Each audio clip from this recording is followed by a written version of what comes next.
आज मैं आप सबको एक कथा सुनाता हूं। एक दिन प्रातः एक व्यापारी अपने घर से निकला। घर से निकलते ही एक बिल्ली ने उस व्यापारी का मार्ग काट दी। व्यापारी घबरा गया।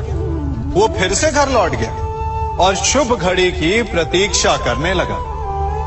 और जब वो पुनः अपने घर से निकला तब वो वाहन जा चुका था जिससे राजा तक पहुंचकर उसे भेंट देनी थी। राजा को भेंट नहीं मिली। राजा क्रोधित हो गए। राजा ने उस व्यापारी का व्यापार बंद करवा दिया। इस कारण व्यापारी क्रोधित होकर घर पर अपनी पत्नी से लड़ बैठा। पत्नी अपने बच्चों समेत मैके वापस चली गई और उस व्यापारी के जीवन में यदि कुछ रह गया था तो केवल अंधकार। और इन सब का कारण वो उस बिल्ली को मानता रहा जिसने उसका मार्ग काटा था। ऐसा ही एक दूसरा व्यापारी राजा को भेंट देने निकला और उस व्यापारी का मार्ग भी एक बिल्ली ने काट दिया। वो व्यापारी तनिक घबराया, परंतु उसने आगे बढ़ना अधिक उचित समझा। राजा तक वो समय पर पहुंचा। उसने राजा को भेंट दी। राजा प्रसन्न हुए और राजा ने व्यापारी को अपना व्यापार बढ़ाने की अनुमति दी, स्वर्ण आभूषण दी।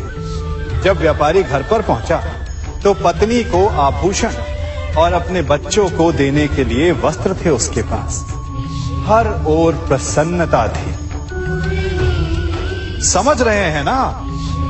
दोनों के साथ एक ही प्रकार की घटना हुई, परंतु दोनों की प्रतिक्रिया भिन्न थी। ऐसा ही हमारा जीवन भी है।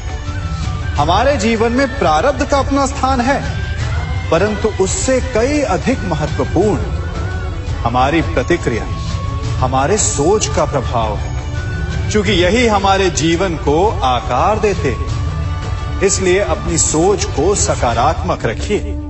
आपका जीवन सदैव आनंदमय रहेगा। आप इन दो पात्रों को देख रहे हैं।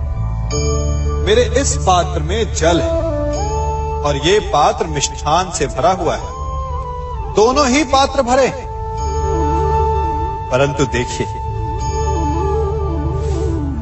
मिश्री को जल में मिला दिया। जल ने मिश्री को अपना लिया। मिश्री ने अपना अस्तित्व खो दिया, परंतु जल को अभिमान है कि उसका अस्तित्व अभी भी बना हुआ है। परंतु जो इस जल को चखेगा उसे अवश्य पता चल जाएगा कि ये जल अब वो जल नहीं रहा, ये अब शरबत बन गया।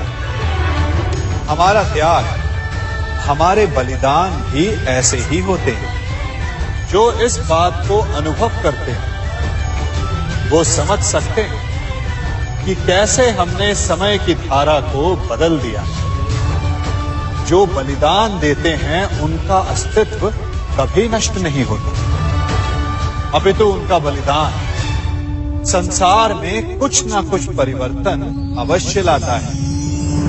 हम सभी कभी ना कभी, कहीं ना कहीं अपने जीवन में यात्रा अवश्य करते हैं। हमारी यात्रा में कभी पक्के रास्ते आते हैं तो कभी कच्चे रास्ते। पक्के रास्ते मनुष्य बनाता है और कच्चे रास्ते जानते हैं कैसे बनते हैं? चलते चलते बन जाते हैं। जब लोग एक स्थान से जाते हैं तो पैरों के दबाव से नीचे की घास कुचल जाती है। बार बार उस मार्ग से जाने से धीरे धीरे मार्ग स्वतः ही बन जाता है। और यही जीवन है, यही नियति है। जब आपके जीवन में आपको मार्ग ना मिले तो रुकिए नहीं, आगे बढ़ते रहिए और आपके पैरों के दबाव से मार्ग स्वतः ही बन जाएगा। हम सभी अपने जीवन में सफलता चाहते हैं, है ना? उसके लिए हम रात दिन परिश्रम करते हैं, कड़ी मेहनत करते हैं, परंतु फिर भी असफल हो जाते हैं। परंतु ऐसा क्यों होता है? कभी सोचा आप सबने? क्योंकि सफलता पाने का मंत्र बड़ा कठिन नहीं, बड़ा सरल है। उचित विचार, उचित समय उचित स्थान पर उचित प्रहार। जब आपके विचार, समय, स्थान और प्रहार यानी परिश्रम उचित है, तो सफलता आप ही को मिलेगी। जिस प्रकार एक लोहार लोहे से कुछ बनाते समय उस लोहे के सही ताप तक के आने की प्रतीक्षा करता है और समय आने पर उचित स्थान पर पर्याप्त बल से प्रहार करता है और लोहा आकार ले लेता है, ठीक उसी प्रकार आपकी सफलता भी आकार लेती है।